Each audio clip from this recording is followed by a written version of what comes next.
FIR এই শব্দটি আমরা অনেকেই শুনে থাকি। এই এফআইআরটার মানে কি এবং এফআইআর কত ধরনের হয় জানতে হলে ভিডিওটি সেভ করে অবশ্যই শেয়ার করবেন। এফআইআর হচ্ছে একটি কমপ্লেন যেটি কোনো একটি ঘটনার পরে বাদী পক্ষ থানায় গিয়ে জমা করে বিবাদীর পক্ষে।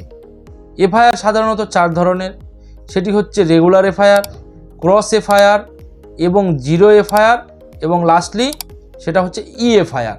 তাহলে আমরা এক এক করে জেনে নিচ্ছি যে রেগুলার এফআইআরটি হচ্ছে সেই এফআইআর যেটি কোনো একটি ঘটনার পরে বা কোনো একটি অফেন্সের পরে সাধারণত বাদী পক্ষ বিবাদীর বিরুদ্ধে সরাসরি থানায় গিয়ে জমা করে লোকাল পুলিশ স্টেশনে, সেটা হচ্ছে রেগুলার এফআইআর।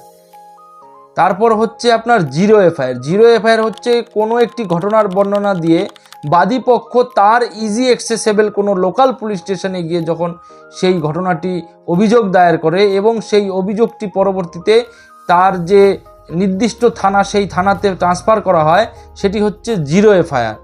এবং ক্রস অথবা কাউন্টার এফআইআর সেটি হচ্ছে যখন বাদী পক্ষ একটি অভিযোগ দায়ের করে এবং বিবাদী পক্ষ তার ঠিক উল্টো দিক থেকেও তার বিরুদ্ধে অন্য অভিযোগ দায়ের করে একই থানায়, তাহলে সেটি হচ্ছে এফআইআর এবং কাউন্টার অথবা ক্রস এফআইআর। এবং লাস্টলি হচ্ছে ইএফআইআর যেটি হলো অনলাইন মাধ্যমে ফাইল করা যে এফআইআর বা কমপ্লেন। সাধারণত এখন ন্যাচারালি আমাদের পশ্চিমবঙ্গে এবং তথা বিভিন্ন ভারতবর্ষের বিভিন্ন জায়গায় সাইবার ফ্রড প্রচুর হচ্ছে এবং সাইবার ফ্রডের উপরে সেই ন্যাশনাল যে সাইবার ব্যুরো আছে তাদেরকে অনলাইন এফআইআর অথবা ইএফআইআর আমরা করতে পারি। ধন্যবাদ।